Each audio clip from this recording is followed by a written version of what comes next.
golf can be a good walk spoiled, but you always hit one shot. That's right. One or two shots, and it's usually late in the round. It makes you come back like, maybe I got this figured out. Especially on the 18th, right? Yeah. Until we figure it out. There you go. I like that philosophy.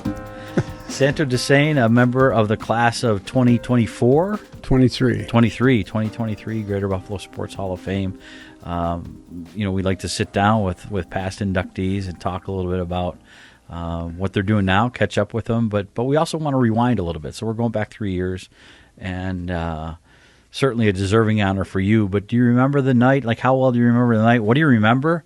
And like, what can some of our 2026 inductees think about as they get ready to go in? It's a great night for, not only the inductee, but for a family and friends. It's a great honor, and you just have to let yourself be engrossed by it and enjoy it and enjoy the people around you who are enjoying it. It's hard, though, probably a little bit, because you're in the middle of the hurricane, right? You're in the middle of the tornado spinning around you, and you got to get pictures, and you got this person, you're worried about making sure everybody's in the right spot. But a lot of inductees liken it to a wedding. Your wedding, where there's so much going on that it's hard to celebrate in the midst of the chaos. But I'm glad you were able to at least think about that, right? Oh, for sure. Yeah. It is. It's a little, it's a little hectic, and you're a little bit nervous. But I always felt if you weren't nervous, you need to be doing something else. I guess. Right. That's true. So let's talk a little bit about what got you there, though. So you joined ECC as a coach initially, that's right? Yes, I did, as a coach and a faculty member in '71. Yeah, and you coached baseball initially? I coached baseball for 7 years at Erie, and then I made the transition into women's sports in '77. Which at a time was a little groundbreaking, right? Because women's sports weren't what we see today, and they're making up ground quickly with the Caitlin Clarks and Angel Reeses of the world and others. Right. Those are a couple that come to mind. But in '77, there weren't a lot of household names. There wasn't probably a lot of support. There were probably some people who looked at it, as just it's something we have to do, or why are we doing this? But you were able to take it to a different level at Erie. Yeah, I enjoyed doing it, and it was a challenge to begin with, but Ralph Galani did a lot of good things for Erie, and one of the things was to support women's sports in Title IX. He really got behind it and pushed it. Yeah. And we can get into some of that in a little bit, because I have some follow-up questions to that. So you started with basketball? Yeah, women's basketball. Women's basketball, then and then added softball. Right. I didn't become the head softball coach until 1980. That was my first year as the head coach. Right. But you had success on the hardwood with the women's team. Yeah, we did pretty good, and I coached women's basketball up to 84. So you had some overlap years. Yes. That's a lot of work. It was, yeah. It was one, especially when softball was starting, and towards the end of basketball season, it was like 4 hours of practice. You do your 2 in basketball, then you do your 2 in softball. Yeah. And you taught. I did. And tell us about, you did you like the classroom? Oh, I love it. Yeah. And I don't want to get too down the philosophical road, but I know that you have a quote somewhere that the classroom was a place where open ideas should be exchanged with people, right? Yeah. And I think in this world we don't. In the classroom we still do, but it's all the other places where we have not so open, but exchange of ideas, certainly through social media and that. But talk about how important that is in higher education and education in general. Yeah, I always I try to make the classroom a comfortable place for the students to express their ideas and their feelings and their attitudes. And challenges they might have and issues they might bring up, right? Right. Yeah. Yeah. And it always worked well. I always incorporated conversation and exchange with students in every class that I had, every lesson actually. And even when I was lecturing, I would turn it into a conversation. And what subjects did you teach? I taught primarily health subjects, community health, drug use and abuse, right? Okay, personal fitness. Sure. And I also taught the history of sport in the United States. Okay. So people gravitated towards that, I'm sure, right? Oh yeah, that was fun. And realized it was harder than they thought. Yeah. I tried not to make it, like rocket science, just to make it fun and interesting. I think when fun is incorporated into the educational experience, it's easier to learn and remember. Sure, absolutely, yeah, because you want to go, right? You want to go. I remember taking a music history class when I was in college. I thought, this will be great. I'm like, holy cow, this is hard, because they got into every little detail of it, That's like the art history class I took. Yeah, sure, right, yeah. It sounds like it's going to be fun, and it's fun. And it is. You're glad now when you're sitting there watching Jeopardy, you know some of the answers from that, but, it's that kind of thing. Right. So when you have that philosophy, though, in the classroom, can you take that same philosophy of openness and stuff to coaching basketball or softball or whatever, and what advantage does that give you as a coach then? Well, now at the junior college level, I was always very fortunate to have serious-minded students and athletes participate on my teams, but every year you turn over at least half of your team. Sure, right, because it's a 2-year program, right? Right, So, and these girls are coming from different high schools where the coach had a different philosophy, and I always welcomed it, because if you're doing something better than I'm doing it, then I'm going to do it the way you're doing it. Right, sure, right. So I didn't force exactly what my philosophy was, but once we settled on a philosophy, then we're all on board. Right. Okay. And I never hesitated to change or adapt something that would work better. Yeah. Well, that's great. So then a lot of success on the softball field, right, with your teams, and talk a little bit about that success and what do you think brought that along, other than great coaching, certainly, players and that, but what are some of the things that those teams had, intangibles that you either knew or did you know going into a season, this could be a special season? Well, the 1980 team, the first team that won the Nationals, there was an article in the Buffalo News before the season started, and it said that ECC reaps bumper crop.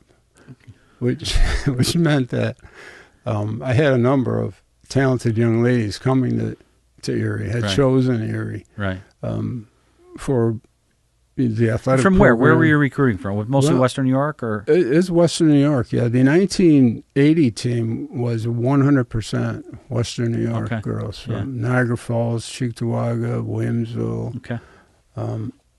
Lockport, even Lockport area, right.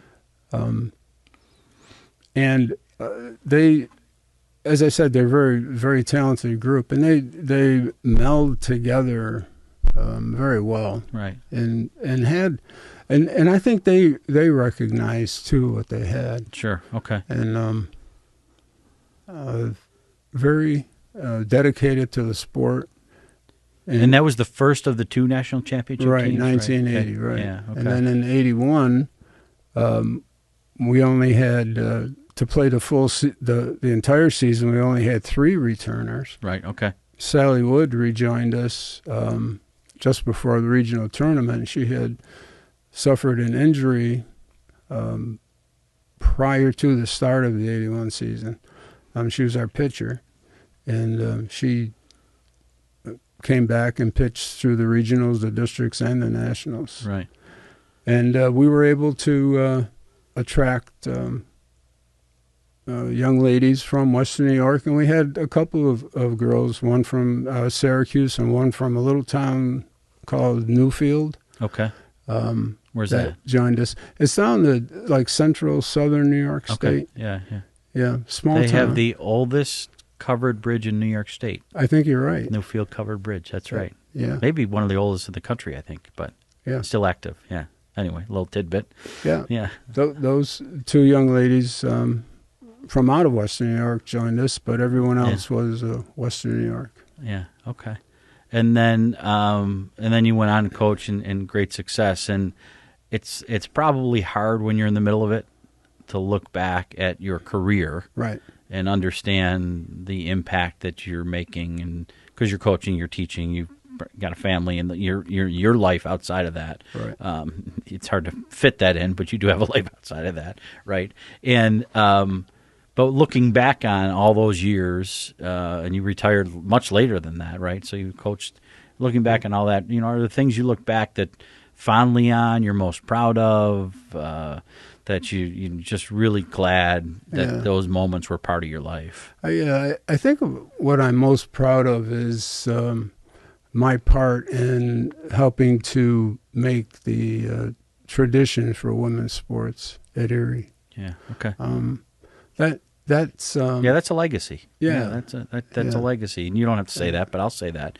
Like, you took it at a time with Ralph's help, but when it probably wasn't, first and foremost for a lot of people, but you guys changed that culture there. Right. Yeah. Right. That's true. Yes. Yeah. What else? Any special moments? Any individual games, days, a player says something to you, thanks coach for whatever? Well, I get cards and letters from the girls that played for me, and bringing these still to this day, you still get that's fantastic. And texts or emails. Yeah, and bringing these two teams back is a real flashback. With reminiscing and seeing people I hadn't seen for years, assistant coaches, and So let's talk about that. So Sure. with the Greater Buffalo Sports Hall of Fame, the dinner is September 24th this year, and tickets are on sale now. Let's not forget that. But we honor 12 inductees, people like you who go into the Hall of Fame as an inductee. Right. But for the last, I don't even know, maybe 10 years, I don't know how many years it is now, we've also spotlighted a team of distinction. And this year it is the 1980 and 81 ECC Cats ladies softball teams. Right. So we're recognizing them. So you alluded to that, of getting to see them a lot. You probably don't. You might see some of them in passing here or there, but to see groups of people you coached come back for that. What's that emotion like for the press event we had back in June, and then certainly for the dinner in September? And what are you looking forward to the most about that? Well, we had at the press conference. I think we had 10 of the ladies there, and for the banquet we expect to be about 14 or 16, right. Which is a pretty good number. Yeah, pretty good. And it was great to see them greet each other and talk, because many of them hadn't seen each other since 1981. Yeah. I often find myself saying time is a thief. You don't realize it, right? And then you look back and all these years pass and you see people you haven't seen in 40 or 50 years, and it's changed. It's emotional. It can be emotional. Yes, it can. And it can be very emotional. And there's a lot of laughs and a lot of fun, a lot of joy and excitement. I mean, they're really excited about this. Yeah, for sure. And have you've talked individually with some of them, and for sure, with their thoughts about coming back, and how excited they're excited. Oh, very much so. Yeah. Yeah, that's a great. It's a great honor for them. Great honor for them. Do you stay in touch with the folks over at ECC and what they're doing in the athletic program now? Some I do. I check. I check online and checking the scores and stuff. Yeah, and occasionally we'll be speaking with some prior associates at the college, and it's something you just can't leave in the rearview mirror. It's part of you. I don't want to get too deep into the discussion because we could add another hour to this. And some of the great things you said about being a teacher and the importance of the classroom and stuff. But you also said your team turns over half the team every year because it's a 2-year school. Right. That's an issue that coaches in 4-year schools face every day now. Half the team turns over, right. With the move. Changes in NIL and transfer portal and all that stuff, and that I would think that's probably a little disappointing for you to see that, understanding how important the education and the continuity of that is. Right. But to watch what happens in higher ed athletics now, if you just share quick thoughts, and again, we could talk for an hour about it, but we're not going to. Yeah, it just it loses some of its flavor because it doesn't seem, especially at the higher levels, it doesn't seem like amateur competition anymore. It just it seems more like professional competition, right, and the very high levels. Yeah, right. And it's to me, it's and that all it's trickles lost down. in It all that. trickles down to the local schools, and Right. somebody thinks they can move up because somebody at another level Right. lost half their team and whatever. And yeah, it can be, I imagine, disappointing for somebody who was so steeped in developing players, keeping them for their whole time at your school, and watching them graduate Right. and then go on. Let's touch on that for a second.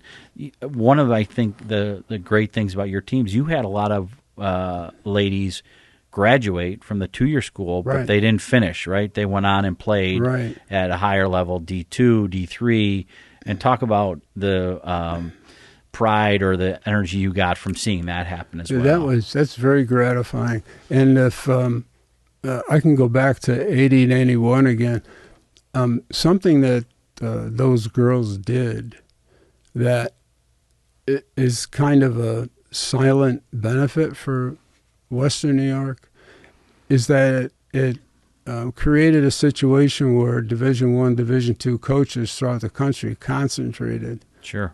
in Western New York. Right. And I think a lot of, they certainly got And it. not just to watch you, but to watch some of the high Right. schools as well, High where you were schools. getting students from, right? Yeah. Exactly, yes. And I'm not saying that they weren't talented, the young girls weren't talented to begin with and they weren't receiving good coaching. I'm not saying that at all. I'm just saying that now someone's paying attention. Sure, right. Yeah.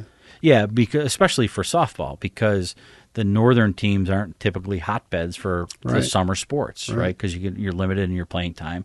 And back then, indoor facilities aren't what they are now. So the chance for they're scouting Florida and California and Arizona, where people are playing year round. Right? In 1980, the day before the tournament started, we had a banquet, of course, and all the coaches were sitting up at a head table, and the coach whose team was representing the southeast part of the United States leaned over to me and said, Santo, the host coach is telling people not to worry about Erie because it snows up there so much that you don't get outside. Yeah. I said, that's great. Yeah, right, Yeah, perfect. Yeah. Be the sleeper. Yeah. Yeah. Hey, guess what we do with snow? We turn it into snowballs and we throw those too. So That's right. you work Yeah. on your year round. But it was that point when the girls heard about that, they realized that it was about more than themselves. Right. Yeah, Yeah. sure. Well, and that's a team can do a lot when they get that mindset. Right. When this isn't just about me playing, it's about us, it's about our community. Yeah, and if anybody knows anything about Western New Yorkers, just don't diss Western New York. That's Yeah, right. we can, but don't let somebody or- from the outside. Yeah. Or Buffalo. Yeah, right, Yeah, exactly. don't do that. Yeah, don't do that. Don't do that. Santo, it has been great. good. I'm sure you're looking forward to the dinner. What are you looking forward to the Sure. most? I think seeing the girls and their families and Yeah. the inductees, of course, and kind of It's a great night. It's such a great night. It is. It's an amazing night. Yeah, and relating to what they're feeling, Yeah, yeah. It's, Well, we'll see you there. We're looking forward to it. September 24th, the Buffalo Convention Center, the Greater Buffalo Sports Hall of Fame, as we get ready to induct the class of 2026 and honor the team of distinction, the 1980-1981 Lady Cats softball team. Santo, it's been great being with you Thank you. today. It's a great honor. Thank you. We'll talk to you soon. Thanks.